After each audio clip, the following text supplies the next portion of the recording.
Thanksgiving dinner had always been loud in our house. Too loud.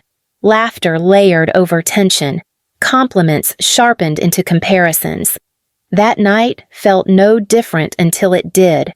Madison's voice cut through the chatter first, bright and performative. "Why is your laptop open during dinner?" Her chair scraped back, the sound deliberate. "Are you closing some huge antique deal or something?" Before I could reach for the screen, she lifted it, angling it toward the table like a trophy. The room leaned in. This story is an original creation by the writing team of the Family Afterlight channel, inspired by the hidden corners of family life and told with the purpose of fostering emotional connection and spreading understanding. The words on my screen were not subtle. An email preview glowed at the top. Authentication engagement fee confirmed. Below it, a wire notice from Zurich. Further down, a quarterly report tab numbers I usually guarded like a pulse. A cousin's fork clinked against a plate. Someone inhaled too sharply. Madison's smile wavered. "What kind of fee is that?" The word fee came out thin. $210,000. My mother's laugh bubbled up, brittle and misplaced. "That can't be real. Evelyn works with old jewelry. It is real." My voice landed steady, surprising even me. "And it's one contract." My father's glass paused mid-air. One contract for how much? $430,000 gross for the quarter. The truth moved across the table without permission. The room stilled. The catered turkey steamed. No one reached for it. Madison's tone shifted, sharper now. "You're telling us you have money like that and never mentioned it. I mentioned my work. My words held their ground. You never asked." My mother leaned forward, palms flat. "We have been struggling. I have been supporting the family."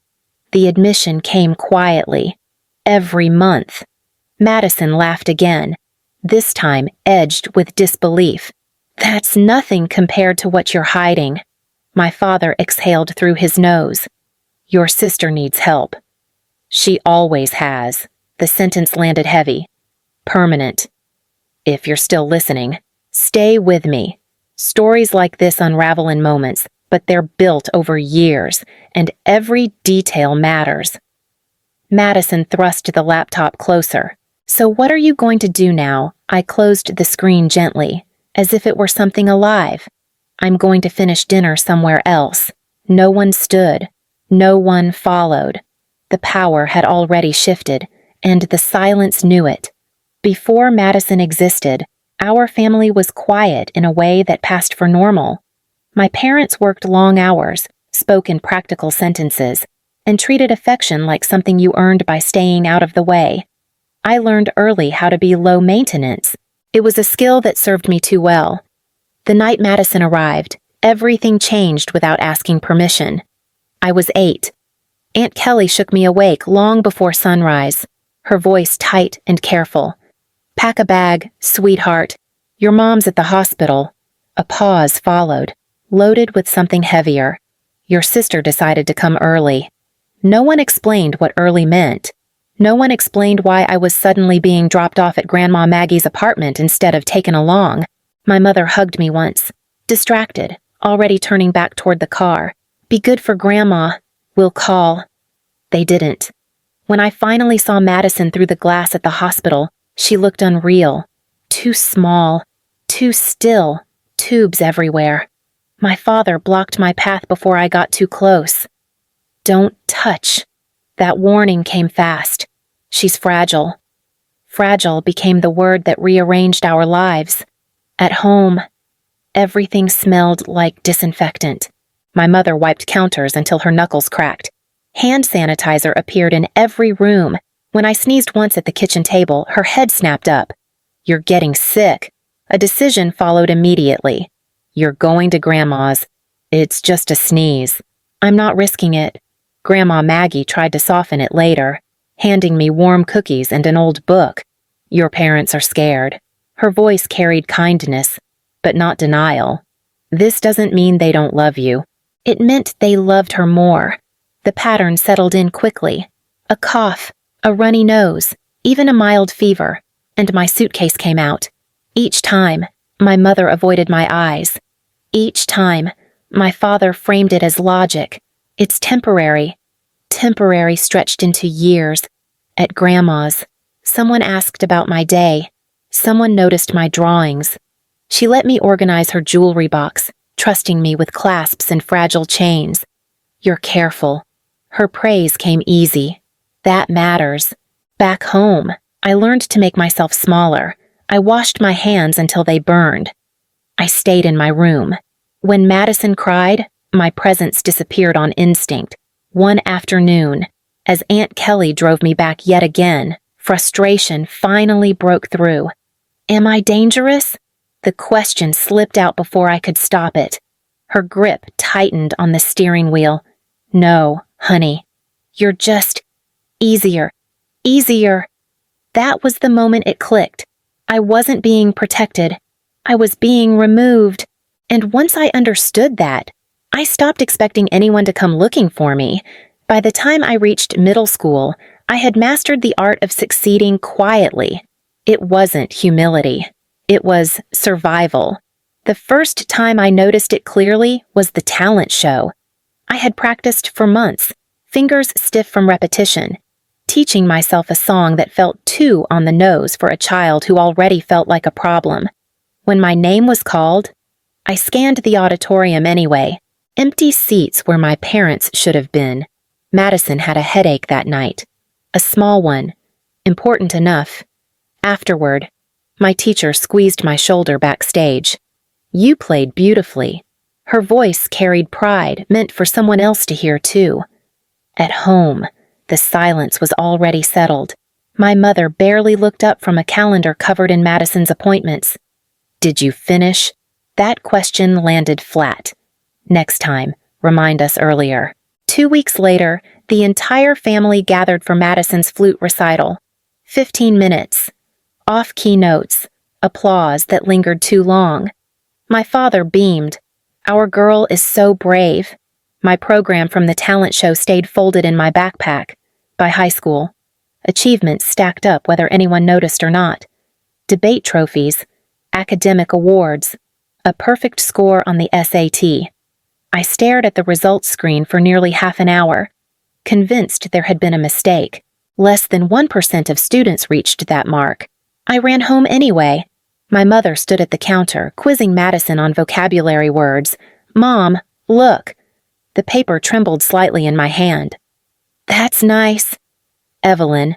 Her tone stayed gentle, dismissive. Keep it down. Your sister's concentrating. Madison smirked without looking up.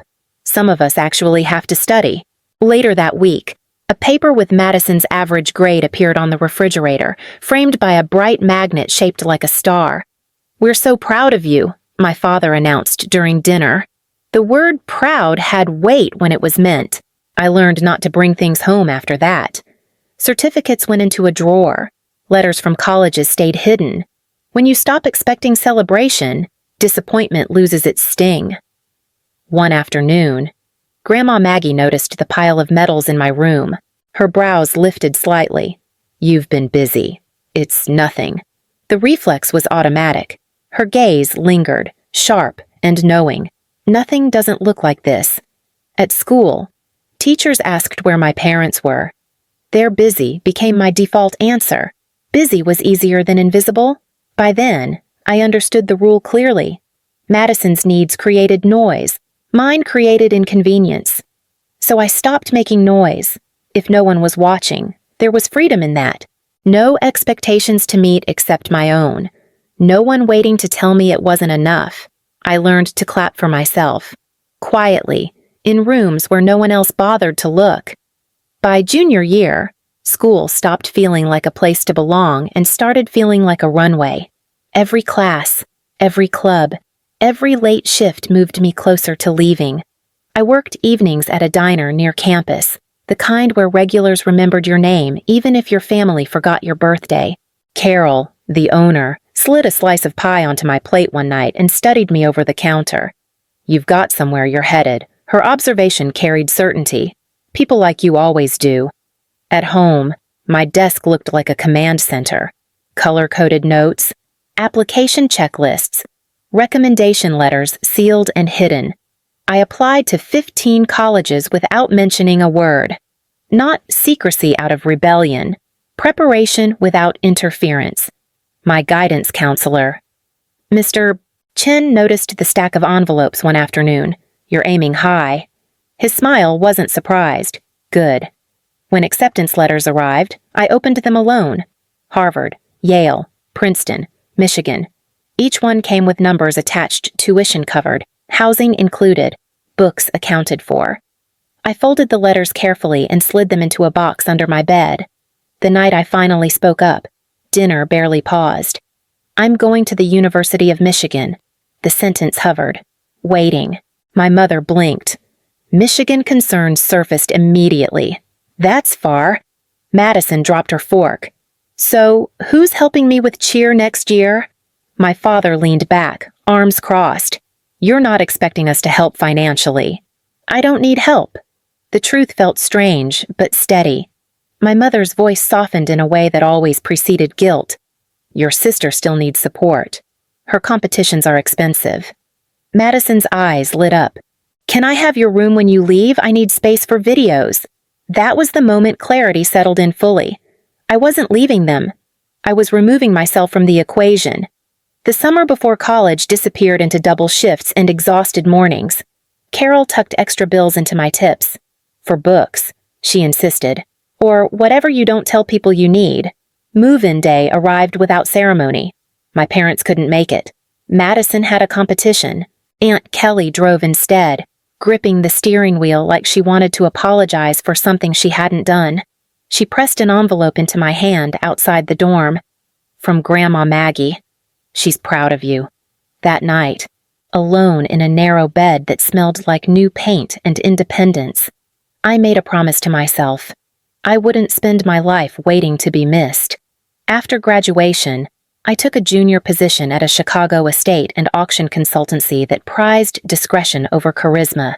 The work was methodical cataloging, photographing, logging. No applause, no shortcuts. Exactly what I knew how to do.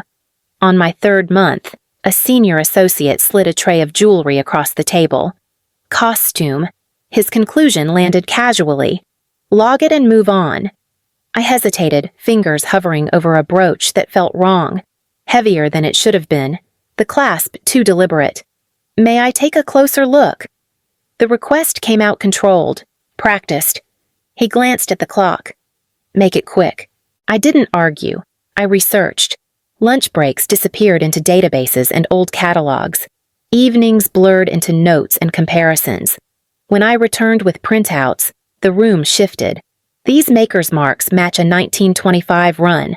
My explanation unfolded piece by piece. The alloy ratio is consistent. The wear pattern isn't replicated. His expression tightened. You're sure as documentation allows. Silence followed. Then a nod. Send it to authentication. 2 weeks later, the result came back clean. The brooch sold at auction for $190,000. The associate avoided my eyes as the news circulated. Good catch. His acknowledgement carried weight. Not praise permission. After that, objects started finding their way to my desk. An Art Nouveau pendant. A misfiled Victorian ring. Each time, the pattern repeated. Doubt. Verification. Quiet correction. My supervisor, Mr. Harrison, called me into his office one afternoon. Where did you learn all this? The question wasn't accusatory. It was unsettled. I paid attention. My reply stayed neutral. And I studied. He leaned back, considering. You don't advertise your work? I don't need to. That earned a thin smile. That might change. I took online courses at night, spending what little I had on certifications. My apartment filled with reference books and pinned diagrams. Friends joked about my obsession. They didn't understand it wasn't passion. It was insulation. At Sunday dinners, I mentioned my job when asked. Estate work. That usually ended the conversation. Madison once waved a bracelet in my face. You should sell things like this online. Way more fun than playing museum. It's not about fun. The correction slipped out before I could soften it. She laughed. You're always so serious. Serious kept me employed. Serious kept me invisible. A year in, Mr. Harrison forwarded me a private request. A collector wants a second opinion. I told them you were thorough. The word thorough followed me after that. Not flashy, not gifted, thorough. It was the first label that fit without shrinking me. When my first commission cleared larger than my annual salary, I stared at the deposit notice and felt nothing spike. No triumph, no fear, just certainty. This was something no one in my family had ever touched, and no one could take it away. The suggestion didn't come gently. You're wasting your talent here, Mr. Harrison leaned forward, fingers steepled, voice low enough to keep the office from overhearing. You know that. Right. I kept my posture still. I'm learning. You already learned. His gaze sharpened. What you're doing is protecting yourself. The truth landed closer than I expected. He continued, private collectors trust you. Estate attorneys ask for you by name. You could build something of your own. With what money? The question surfaced before caution caught it. A pause. Then, people don't start businesses when they feel ready. They start when staying feels worse. That night, I ran numbers until dawn. Savings drained quickly on paper. Loans pressed back just as hard. The margin for error was thin enough to feel like a dare. I signed the lease anyway. The office was a converted storage room above a restaurant in the South Loop. The rent was low for a reason. The walls hummed. The internet worked only if I sat near the window. It was barely larger than a dorm room. It was mine. The first weeks blurred into routine panic. I woke before sunrise, heart racing, calculating how many months I had before everything collapsed. A folding table from a thrift store became my desk. A chair rescued from a curb became my throne. I scrubbed it twice before sitting. When the phone rang for the first time, my hands shook. A local dealer's voice came through, cautious. I was told you're thorough. I am. The promise carried more weight than confidence. Work came in fragments. Small jobs, tight fees. Each one demanded perfection. There was no brand to hide behind, no employer to absorb mistakes. One afternoon, exhaustion crept into my voice during a call. The client noticed. You sound young. I sound careful. That earned a short laugh. Fair enough. The breakthrough arrived quietly. A Victorian collection. Misfiled and rushed. I worked through it for 2 weeks straight, sleeping in 4-hour stretches, cross-referencing every detail. When I flagged 2 pieces as originals, the owner hesitated. Everyone else missed that. They weren't wrong. My response stayed measured. They were incomplete. The sale went through. The commission landed days later. $82,000. I stared at the confirmation email until the numbers stopped feeling imaginary. Calls followed. Referrals. Names I recognized from industry panels I used to attend silently. One collector spoke with a deliberate restraint. Discretion matters to us. It matters to me, too. That was the moment fear shifted into focus. At Sunday dinner, my mother asked casually, work still slow. Busy enough. The answer slid into place easily. Madison waved her phone. You should smile more. You look stressed. I am. Honesty tasted different now, but it's working. No one pressed further. Late one night, alone in the office, surrounded by notes and tools, I allowed myself a single thought. If this failed, I would lose money. If I stayed, I would lose myself. The risk had already chosen a side. By the 5th year, my calendar no longer belonged to me. Flights stitched my weeks together. Chicago to Boston, Boston to Palm Beach. Hotel rooms blurred. Conversations happened in conference calls and quiet offices where people spoke carefully, as if money could overhear. At home, none of that existed. Sunday dinners remained unchanged. Overcooked meat. Loud opinions. Madison dominated the table with updates from her marketing job. My boss finally trusts me with clients. Pride rang loud and hungry. My mother nodded approvingly. See, hard work pays off. I focused on my plate. Someone asked about me eventually. Evelyn's still at that antique place. It's more of a consultancy. The correction slipped out gently. Madison laughed. Same thing. No one disagreed. The Assistants Trust started that year. Quietly, an attorney handled the structure. An anonymous donor. Monthly disbursements earmarked for tuition gaps and medical expenses only. Clear conditions, clear boundaries. I told myself it was practical, not emotional.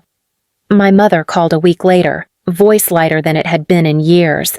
We don't know who did this, but it's such a blessing. Gratitude softened her tone. Your sister's loans are finally manageable. That's good. My reply stayed even. She sighed. You're always so strong, living on nothing just to help us. I didn't correct her. Madison arrived at the next dinner with a new bag, glossy and unmistakable. Outlet find, she announced, swinging it for effect. It suits you, my mother praised. You deserve nice things after all that stress. Madison glanced at me. See, some people know how to enjoy life. That night, my phone buzzed with an alert. Another contract finalized, $160,000 in fees cleared. I silenced the notification and passed the salt. Months passed like that.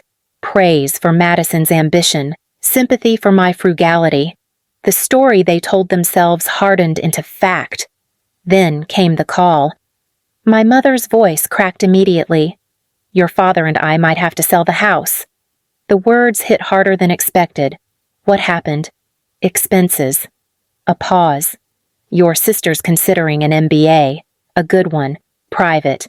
Pride crept back in. She needs the right environment. State programs are strong, I offered carefully. That's not the point. Her tone sharpened. She has to maintain a certain standard. Another request followed, wrapped in concern.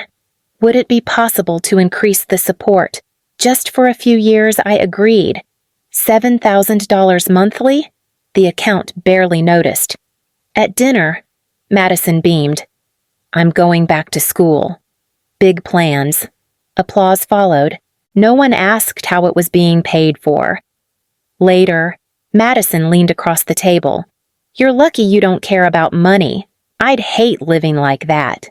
I smiled because it was easier than explaining that my quiet had become a kind of camouflage, but something had shifted, each compliment built on a lie.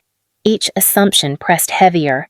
The gap between who they thought I was and who I had become stretched thin, ready to snap. They had never asked about my life. They had only ever decided where it belonged. 2 weeks before Thanksgiving, my father called with a careful tone that always meant paperwork. Your sister's MBA application is moving fast. A pause followed, measured. The school wants a cosigner. Just a formality. I kept my voice level. What kind of liability minimal? He leaned on the word. You won't even feel it. My mother joined the line, warmth layered over urgency. It's just to help her get started. You don't need much. Madison does. I need time to review it.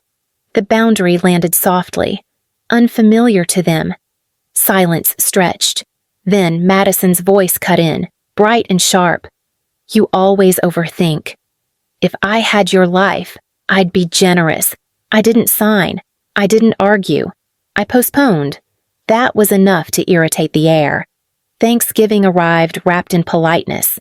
I handled the catering, quiet and efficient, the table filled with relatives, wine poured freely, compliments floated. My mother apologized to everyone for not cooking. Evelyn insisted. The implication followed without effort. I stepped away to check a message from a client overseas. When I returned, Madison stood beside my chair, laptop already in her hands. Her smile was practiced. Let's see what important work pulled you away. I reached out. Too late. She turned the screen outward. Everyone. Look, this is what Evelyn's been hiding. The room leaned in. Breath held. An email preview sat open authentication engagement confirmed, $210,000. A wire notice followed from Zurich. Below that, a report titled Quarterly Disbursement, $430,000. My mother laughed first, high and brittle. That's not funny. It's not a joke. The truth moved calmly. It's my business. Madison's face drained, then hardened. You're rich. My father pushed back his chair. How long enough? The words stayed even. I've been supporting the family the entire time. My mother surged to her feet. Supporting, her voice cracked. We've been struggling. I send money every month. That's nothing compared to what you have. Madison's tone turned sharp. I'm drowning in loans. My father's jaw set. Your sister needs more than you ever did. The sentence cut clean. I felt something settle instead of break. I was sent away every time I sneezed. Each word found its place. You missed my recitals, my awards. You paid for her schools and told me to be understanding. My mother waved a hand. Don't be dramatic. We gave you everything. No. The correction stood firm. I gave myself everything. Madison stepped closer. You owe us. Family shares. I opened my phone and turned the screen toward them. The Assistants Trust has conditions. My finger hovered. Respectful conduct. My mother gasped as the termination processed. You wouldn't. I am. The room erupted. Accusations overlapped. Demands sharpened. A cousin murmured something about fairness. The catering staff froze near the doorway. Dessert untouched. Madison's voice broke into sobs. I deserve a chance. $2 million would change my life. I closed the laptop and slid it into my bag. It already did. My father blocked the doorway. You're walking out on family. I'm walking away from being used. I stepped past him. Outside, the air felt different, quieter. My phone buzzed immediately with messages piling in, but the noise stayed behind me.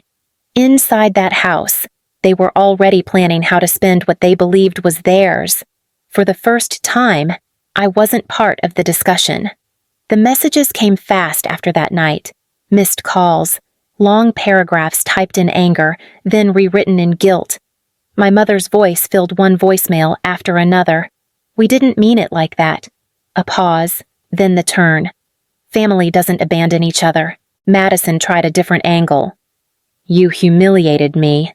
Her words shook, sharpened. You could fix this with one transfer. One. I didn't respond. The next escalation arrived at my office the following Monday. Security buzzed my phone before I reached the elevator. Your parents are in the lobby. The word parents landed heavy. They're refusing to leave.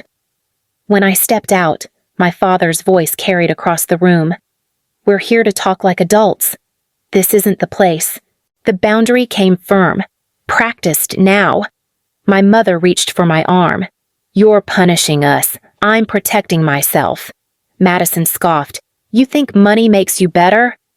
No. The correction stayed calm. Boundaries do. Security guided them out while my mother cried about ungrateful children, and my father stared at the floor. I watched without triumph. Only distance. The lawyer handled the rest. A formal notice. Clear language. Harassment defined. Consequences outlined. Silence followed for the first time in my life. A week later, Grandma Maggie arrived with a small suitcase and a knowing look. She moved through my kitchen like she belonged there. You look tired, not concerned.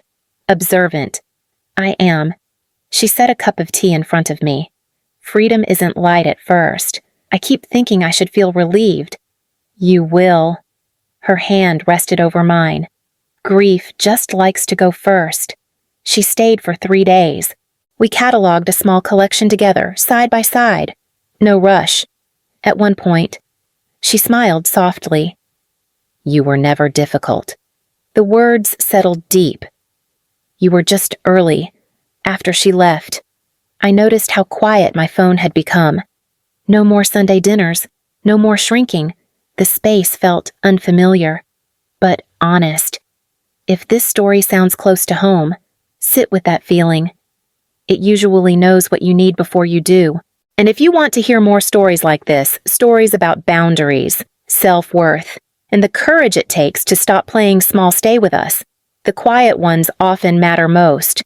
Madison posted vague quotes online about betrayal and toxic success. I didn't look twice.